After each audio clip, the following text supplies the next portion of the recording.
اعوذ باللہ من الشیطان الرجیم، بسم اللہ الرحمن الرحیم۔ عزیز طلبہ السلام علیکم، امید کرتی ہوں کہ آپ سب خیریت سے ہوں گے۔ ہم اپنے تدریسی سلسلہ کو آگے بڑھاتے ہیں۔ آج ہمارا تدریسی سلسلہ نمبر 36 ہے، تاریخ 8 ستمبر 2020 عیسوی اور دن منگل۔ آج ہم نے مضمون کرنا ہے جس کا عنوان ہے ایک تفریحی مقام کی سیر۔ اسے آپ یاد کریں گے اور رجسٹر پر لکھیں گے۔ اللہ پاک سے دعا ہے کہ وہ ہمارے علم میں اضافہ فرمائے، آمین۔ اسکول کی جانب سے جو آپ کو نوٹس دیے گئے ہیں ان پر یہ مضمون موجود ہے، جس کا سب سے پہلے آپ عنوان لکھیں گے ایک تفریحی مقام کی سیر۔ اس کے بعد تمہید کے طور پر شعر لکھا ہوا ہے، ہر جا تیری قدرت کے ہیں لاکھوں جلوے، حیران ہوں کہ دو آنکھوں سے کیا کیا دیکھوں۔ ہر جا مطلب ہر جگہ، تیری قدرت سے مراد یہاں پر اللہ تعالیٰ کی قدرت ہے۔ ہر جا تیری قدرت یعنی ہر جگہ اللہ تعالیٰ آپ کی قدرت کے جلوے ہیں۔ میں حیران ہوتا ہوں کہ میں اپنی ان دو آنکھوں سے کون کون سے جلوے دیکھوں، کون کون سے نظارے دیکھوں۔ ارشاد باری تعالیٰ ہے سیروا فی الارض، یعنی زمین کی سیر کرو۔ اب آپ نے شعر لکھیں گے وہ بھی آپ صفحے کے درمیان میں لکھیں گے مارکر کے ساتھ، اور جب ارشاد باری تعالیٰ لکھیں گے اور وہ بھی آیت آپ نے بالکل درمیان میں لکھنی ہے اور اس کا ترجمہ بھی۔ سفر کا ذوق و شوق انسان کو متجسس رکھتا ہے۔ ذوق و شوق دونوں مترادف الفاظ ہیں، ہم معنی لفظ ہیں۔ انسان کو متجسس رکھتا ہے یعنی اس کو جستجو میں رکھتا ہے، اس کو متلاشی رکھتا ہے۔ مختلف مقامات فطرت کے مناظر کا نظارہ کرنے کے لیے انسان سفر پر آمادہ ہو جاتا ہے، راضی ہو جاتا ہے۔ مقامات فطرت یعنی زمین کے مختلف مقامات۔ مئی کا مہینہ ختم ہو چکا تھا اور جون کا آغاز تھا۔ ہمارا اسکول موسم گرما کی تعطیلات کی وجہ سے بند تھا، چنانچہ ہم دوستوں نے پروگرام بنایا کہ وادی کاغان کی سیر کی جائے۔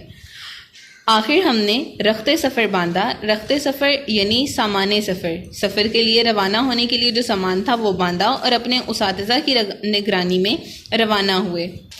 گاڑی فراٹے بھرتی ہوئی اپنی منزل کی جانب سفر کرتی رہی۔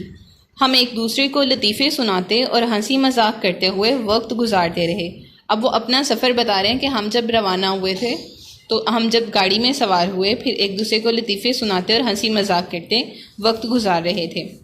راول پنڈی کے ایک اسکول میں ہماری رہائش کا انتظام تھا۔ رہائش یعنی رہنے کے لیے ہمارا وہاں پہ انتظام تھا۔ رات وہیں رکے۔ اگلے دن صبح بالا کوٹ کے لیے روانہ ہوئے۔ بالا کوٹ سے تقریباً 24 کلومیٹر کے فاصلے پر کیوائی نامی قصبہ آ گیا۔ ہم یہ سارا سفر کرتے ہوئے دریائے کنہار پہنچے۔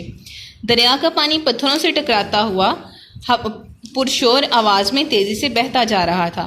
اب یہاں پر انہوں نے اپنا سفر لکھا کہ ہم کس طرح وہاں پر پہنچے اور جس مقام پر پہنچے اب وہاں کی منظر نگاری ہے کہ پتھروں سے جب پانی ٹکراتا تھا تو پرشور آواز میں تیزی سے بہہ رہا تھا۔ آگے دریا کے متعلق شعر لکھا ہوا ہے جسے آپ صفحے کے بالکل درمیان میں لکھیں گے۔ دریا کو اپنی موج کی طغیانیوں سے کام، کشتی کسی کی پار ہو یا درمیان رہے۔ اب دیکھیں دریا کا کام کیا ہوتا ہے کہ وہ بہتا جاتا ہے، اس کو اس بات سے غرض نہیں ہوتی کہ کسی کی کشتی پار جا رہی ہے یا کسی کی کشتی درمیان میں ہی ٹھہر گئی ہے یا رک گئی ہے۔ اب ہم کاغان پہنچ چکے تھے۔ یہ جگہ سیر و تفریح کے شوقین لوگوں کے لیے ایک قسم کا مرکز تھی۔ وہیں قریب جھیل سیف الملوک بھی تھی۔ کاغان کے قریب جھیل سیف الملوک بہت مشہور ہے تفریح کے حوالے سے۔ ہم نے اس جھیل میں کشتی کا سفر بھی کیا، کافی تصاویر بھی یادگار کے طور پر بنائی۔ بلا شبہ ان خوبصورت مقامات کو دیکھ کر اللہ تعالیٰ کی قدرت کا بھرپور احساس ہوتا ہے۔ جب بھی ہم کوئی خوبصورت چیز دیکھتے ہیں تو ہمیں اللہ تعالیٰ کی قدرت اس میں عیاں نظر آتی ہے کہ یہ اللہ تعالیٰ ہی کی قدرت ہے جس نے ان چیزوں کو اتنا خوبصورت حسن دیا، ان چیزوں کو خوبصورتی سے نوازا۔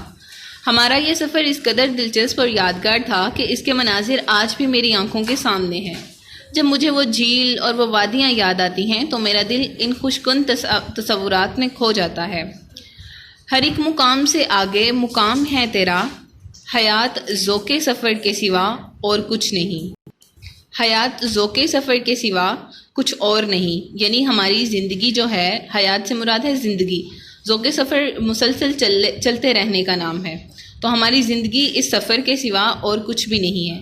ہر ایک مقام سے آگے مقام ہے تیرا، یعنی ہر چیز جس سے ہمیں اللہ تعالیٰ کی قدرت عیاں ہوتی ہے، ان چیزوں کے علاوہ بھی اور بھی چیزوں میں اللہ تعالیٰ کی قدرت ہے۔ یعنی اللہ تعالیٰ کی قدرت کا ایک لامتناہی سلسلہ ہے جو کبھی بھی ختم نہیں ہوتا، اور ہماری زندگی جو ہے وہ ایک مسلسل چلتے رہنے کا نام ہے، ایک سفر کا نام ہے۔